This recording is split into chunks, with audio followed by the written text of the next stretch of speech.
What's up, everybody? Joe White here, and man, a pay-per-view that ended before 9 o'clock. If this was AEW, we'd still have 8 more matches to go. Anyway, oh man. Um, I am going to give you my thoughts here on this pay-per-view. I will tell you, I enjoyed this pay-per-view, man. Good wrestling on this pay-per-view. A lot of good wrestling on this pay-per-view. Um, yes, the gingerbread man gimmicks have been popping up all day. Oh Lord, what have they done? What have they done with the IWC is just taking this and ran with it. Anyway, match number one, Rollins versus Breaker. Um, I felt like this was probably the one of the weaker matches on the show. Um, it just seemed like they could never get their timing down. It told a good story, don't get me wrong, and it was some good wrestling, but it just felt like something was off between these two the entire match.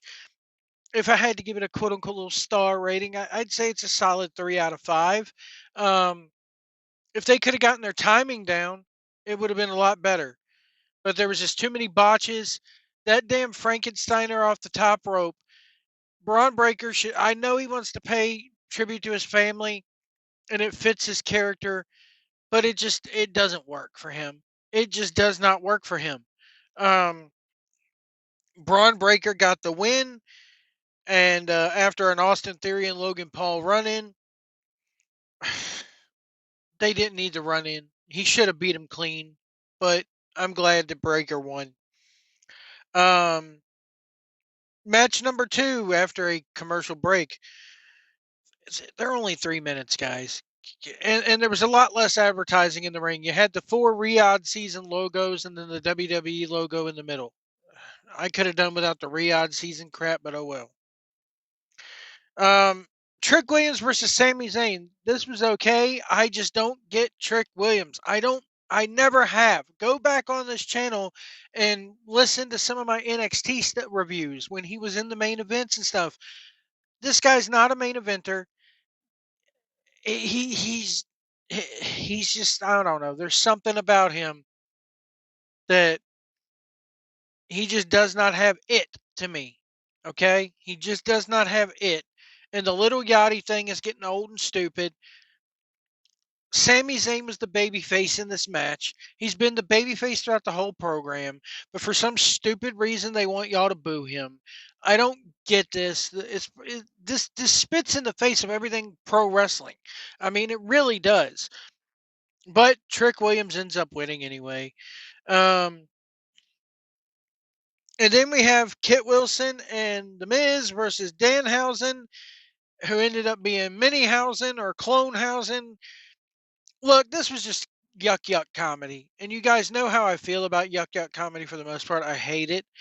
But on rare occasions, it can be done right and it can be done well. And I thought this was done right. And I thought it was done well. I thought it was funny. Danhausen showed that he can actually fucking go, which I've been saying since the second I saw him on AEW. I'm like, go back and watch some of his stuff from the independents when he's not wrestling in bars and when he's not wrestling with the fans directly up on the ring. He can actually have a decent match. He can actually go a little bit. And he proved that tonight. Um, Thank God it wasn't Jelly Roll. I would have rather seen this 10 times a day than anything than Jelly Roll, okay? Stay away from fucking WWE Ozempic Roll. Get the fuck off my TV, little yachty. These celebrities and these rappers and these fucking country idiots are just fucking ruining this business. The only two that have gotten a pass in the last decade have been Logan Paul and freaking Bad Bunny, and maybe even the Jackass guys. I'd rather see the Jackass match than fucking Logan than fucking Ozempic roll. Okay, so for, for a comedy match, for a little bit of haha, this was good. It got the crowd mellowed out a little bit, brung them down a little bit. They were pissed off that it wasn't somebody big, some big name, but they never told you that it was going to be a big name. They told you it was going to be clones, and they gave you clones, and it was the same guys from WrestleMania. So they didn't under deliver, they didn't over deliver, they didn't go back on any promises. They gave you exactly what they told you they were going to give you, and it worked. And what kills me is people are going to bash this, but if AEW were to do something this stupid, people would be sitting there saying it's the greatest thing since fucking sliced bread. So don't get, I mean, the dancing penises. Okay, we had dancing fucking penises in AEW, but that gets a pass compared to this? Are you fucking kidding me, you idiots?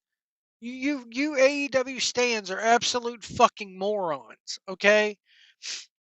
Anyway, match of the night for me was Io Sky versus Asuka. Sadly, this was plagued by the crowd. This crowd was very good at times until they started the "We Want Kyrie" bullshit. Guys, she's gone of her own volition. She could say she didn't want to leave all she wants to, but rumor is she wanted to go back to Japan anyway. So rather than just keep her till the end of the contract, they chose to let her go early. At least that's what old Uncle Dave says. She wanted to go back to Japan, so they let her go. She's gone. Get over it. She ain't coming back. And to the crowd there in Tampa tonight, screw you, because you just ruined the first half of a really really good match. And it won't even the first half. You ruined 3/4 of this with your stupid "We Want Kyrie" chants. Okay? You're not going to get Kyrie. Kyrie's fucking gone, and this proves beyond a shadow of a doubt that there's no such thing as a casual fan anymore. Because everybody in that building was chanting, "We want Kyrie. We want Kyrie." It's disrespectful to Io and Asuka. It's disrespectful to their storyline. Like these two had any idea that she was going to be released or have any impact on whether she stays or not or gets called back or not. I thought this was a damn good match between, with the Asuka locks and the just the storytelling. And what's sad is it looked like it was Asuka's last match in WWE. Asuka, the heel, was the one breaking down in tears. Asuka was the one that put Io over. Asuka was the one that kissed everybody, blew kisses to everybody and was saying goodbye. I would not be surprised if this was Asuka's last match. And I said this before. She's probably winding it. I said it in the predictions. She's probably going to wind it down. She's building her own little arcade over there in Japan. She has plans for life after wrestling. I would not be surprised if she just bows out gracefully and this was her last match and we never see her again. And it got ruined. The whole fucking match was ruined to me by these idiots. I give the match personally, this was 5 stars.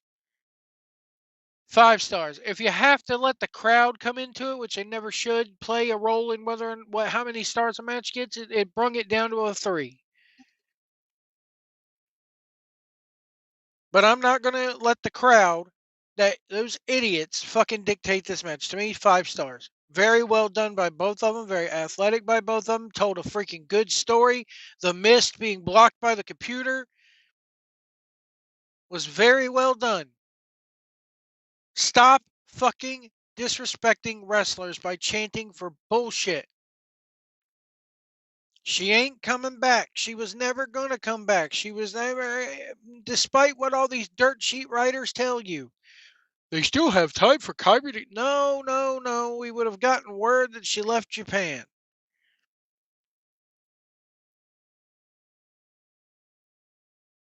Anyway, moving on. John Cena makes his way to the ring and announces the John Cena Classic, where NXT guys go up against WWE guys in a tournament. But guess what? Wins and losses don't matter in this tournament. It's all about the fans and who they vote for. So, what is this, Taboo Tuesday? What is this, the Gut Check Challenge? I mean, come on. What kind of idea is this? This is stupid. This is flat out fucking stupid. We're going to let the fans decide who wins and who loses? What's the point of fucking wrestling then? It's a popularity contest at this point.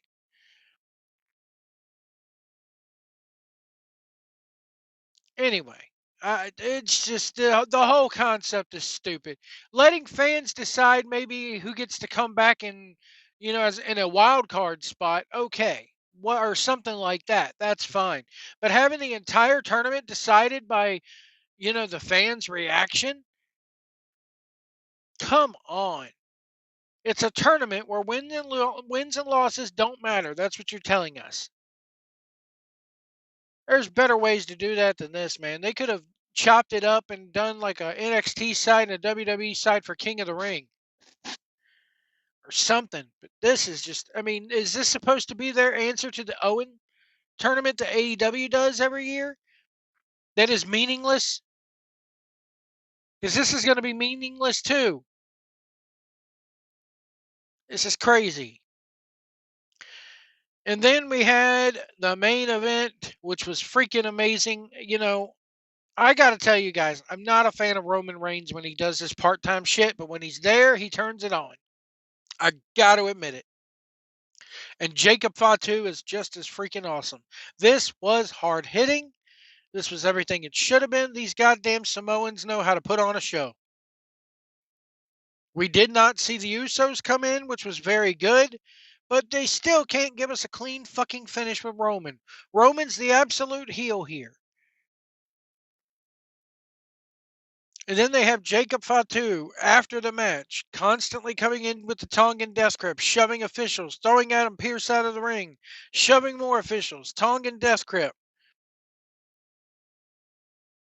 Then you got Roman on the post show talking about how this is your last night in the company. We shouldn't have let you in for this very reason. And blah, blah, blah, blah, blah, blah, blah. I'm like, dude, I want to see this 10 more fucking times. This Jacob Fatu, man, he looks just like Ming. When he's like, making those facial expressions of his. Oh my God. This guy's a star, man.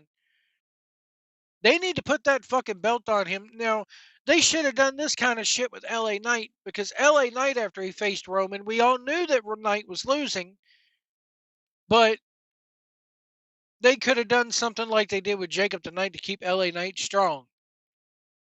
I mean, Jacob is still a babyface, and he tore Roman apart after the match because he knew Roman was wrong for what he did.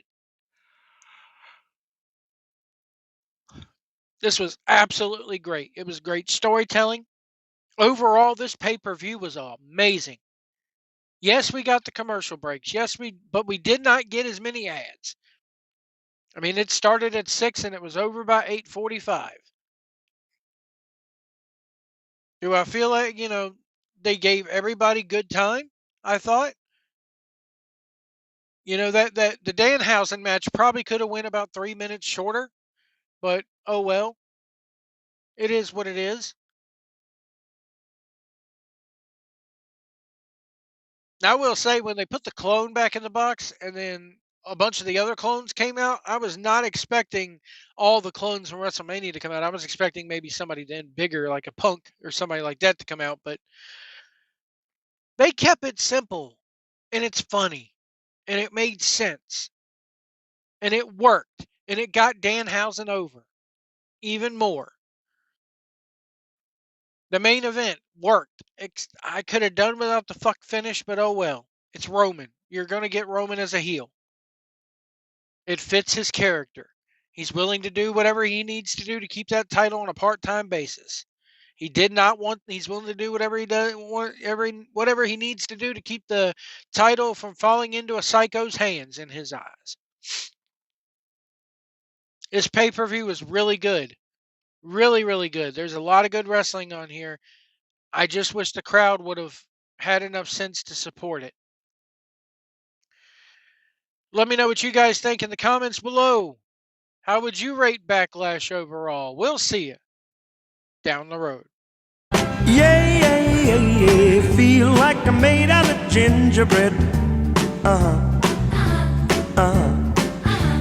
Crumb picking, lip licking gingerbread. Can't think about rainy weather now. I finally got myself together now. Fresh out of the pan, sweet gingerbread man.